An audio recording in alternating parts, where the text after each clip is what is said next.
मैं राहुल सर आपके सामने मैं आदमगढ़ केमिस्ट्री क्लासेस की तरफ से आप सभी दोस्तों का, विद्यार्थियों का स्वागत करता हूं। और आज मैं सबसे पहली बार यूपी बोर्ड कक्षा 12 के छात्रों के लिए खास करके पहला चैप्टर उनका विलेन लाया हूं। ये विलेन का चैप्टर है। उससे पहले मैं थोड़ी आपके साथ बात करूंगा कि आखिर ये विलेन क्या है, कैसे है।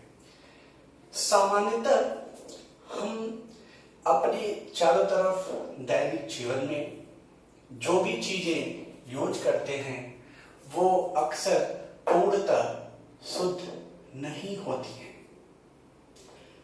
अब ये पूर्णतः शुद्ध नहीं होती है, क्या मतलब है?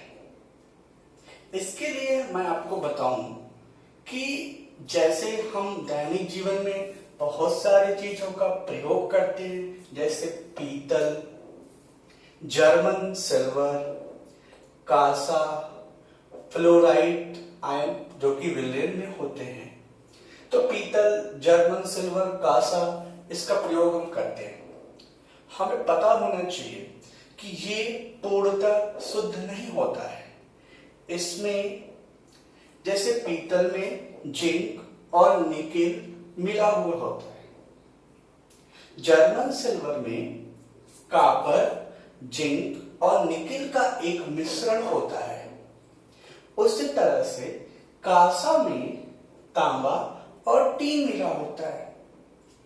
अब सवाल ये आता है कि इसका मतलब हम लोग जितना भी कुछ यूज करते हैं वो पूर्णतः शुद्ध नहीं होता है।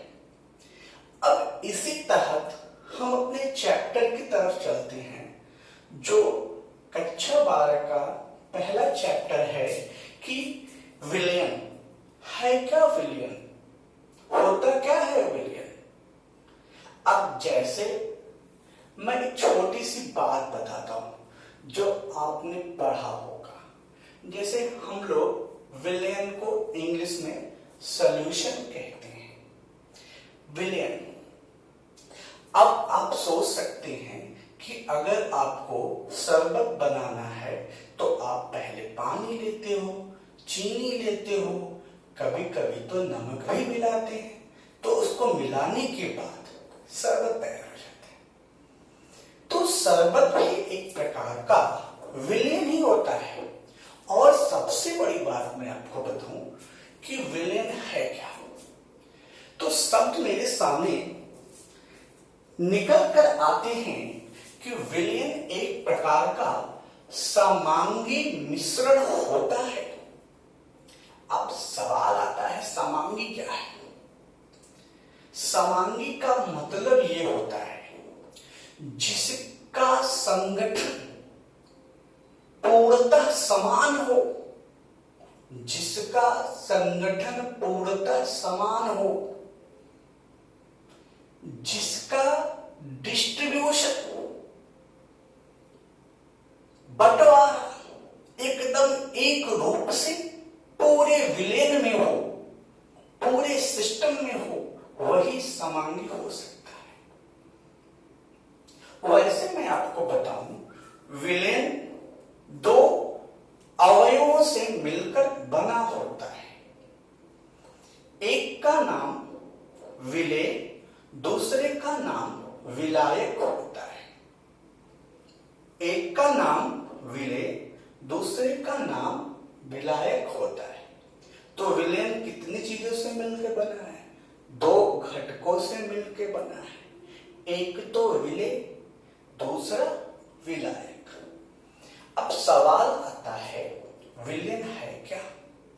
तो विलेन की परिभाषा ये निकल के आती है दो या दो से अधिक, दो या दो से अधिक अवयवों की समांगी, कौन सा भाई? समांगी मिश्रण को विलेन कहते हैं। मैंने कहा समांगी का मतलब आपको ये शब्द थोड़ा सा समांगी, समान रूप से फैला हुआ, समान रूप से पूरे सिस्टम में मिले, उसको आप समांगी मिश्रण कह सकते हो। तो ये तो हो गई विलयन की परिभाषा कि विलयन एक्चुअली है क्या। तो विलयन दो या दो से अधिक अवयवों की, अवयव मतलब घटक होता है, पार्ट होता है, किन किन चीजों से मिलकर बना है। विलयन में भाई चीनी होगा, शरबत बनाना है तो चीनी होगा, पानी होगा, नमक होगा, तो हो गए ना घटक। अब हमको इस चैप्टर में सिर्फ बाइनरी सॉल्यूशन पढ़ना है। बाइनरी, अंग्रेजी में बाइनरी, अब हिंदी में इसका मतलब द्विअंगी।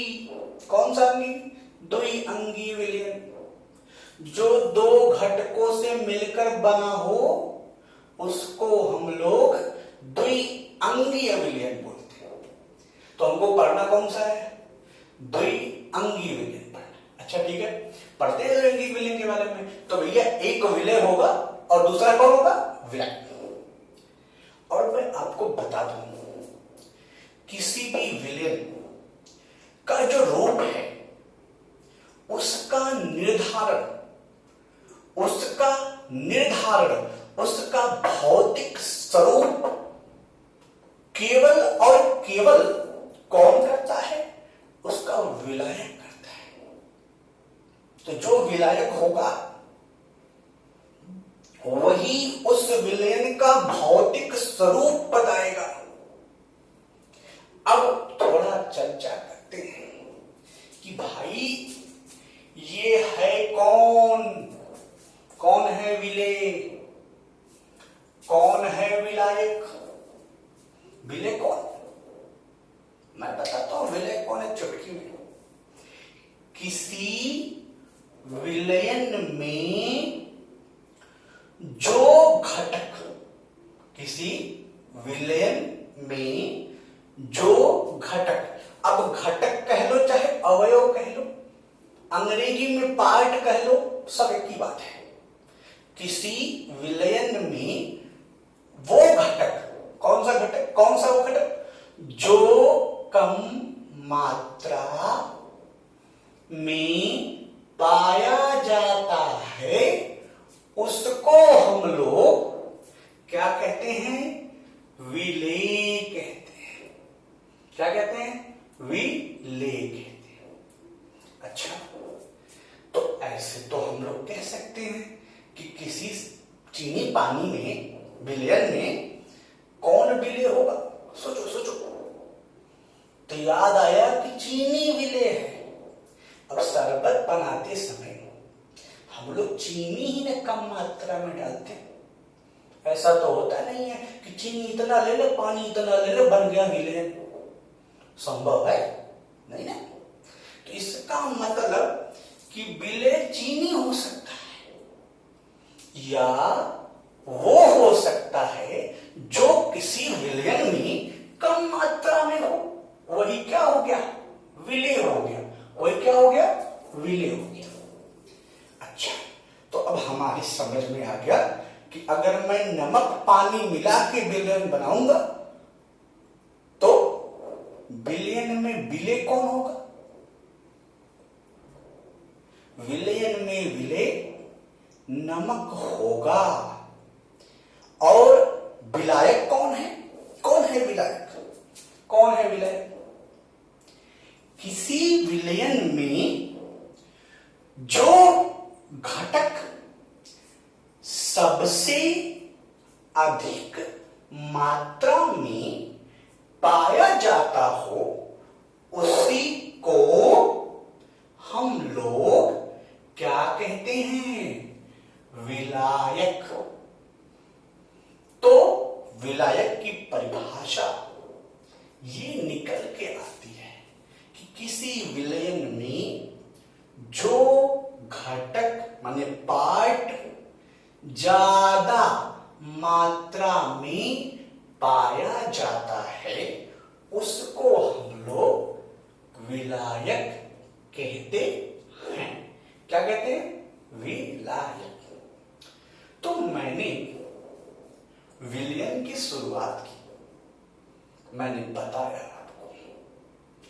है क्या विलयन? आपने कहा यह एक समांगी मिश्रण है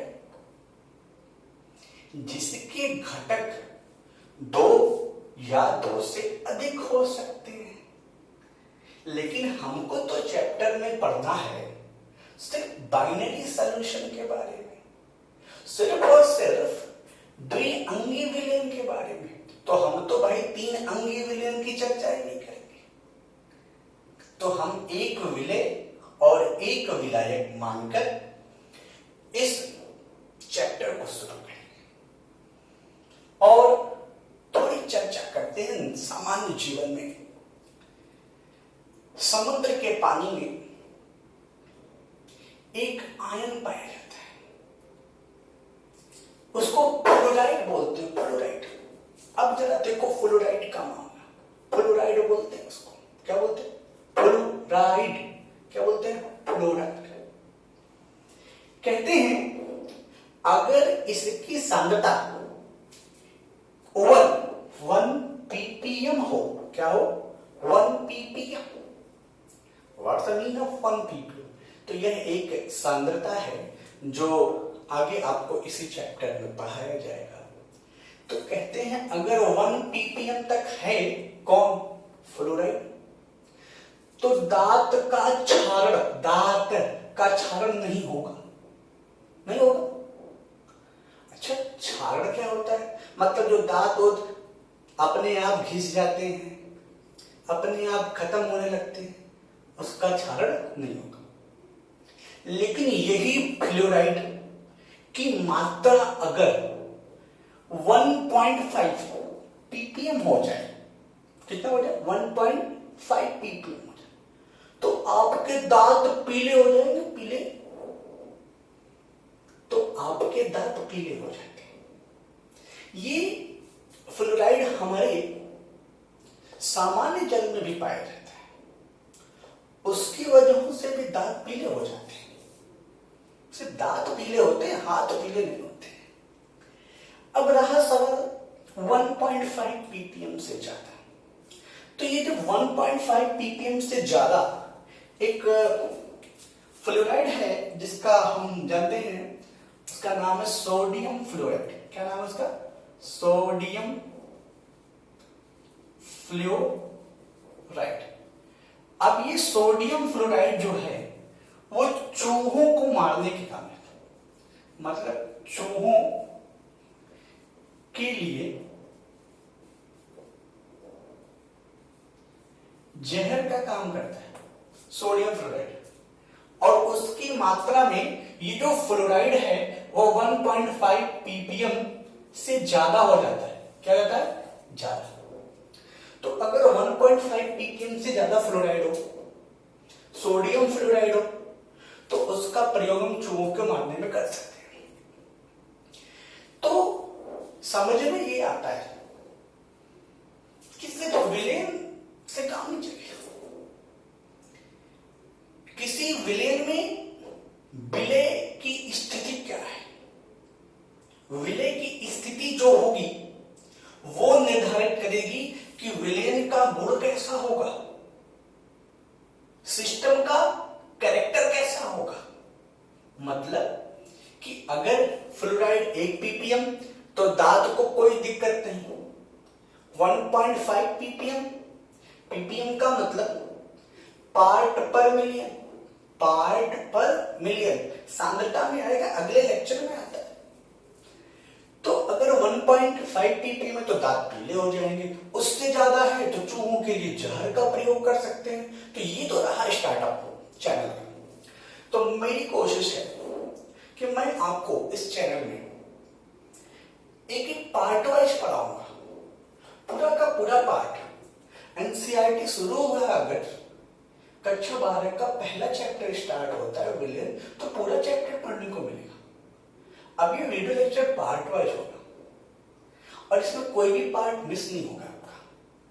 आपका काम है सिर्फ आजमगढ़ केमिस्ट्री क्लासेस को सब्सक्राइब करिए, शेयर करिए और मुझे मौका दीजिए ताकि मैं अपनी बात आप तक रख सकूं। मैं Rahul sir, Sai coaching classes से ये वीडियो उन बच्चों के लिए है जो दूर बैठे हुए हैं, जो आ नहीं सकते लॉकडाउन में, पढ़ नहीं सकते, उनके लिए है।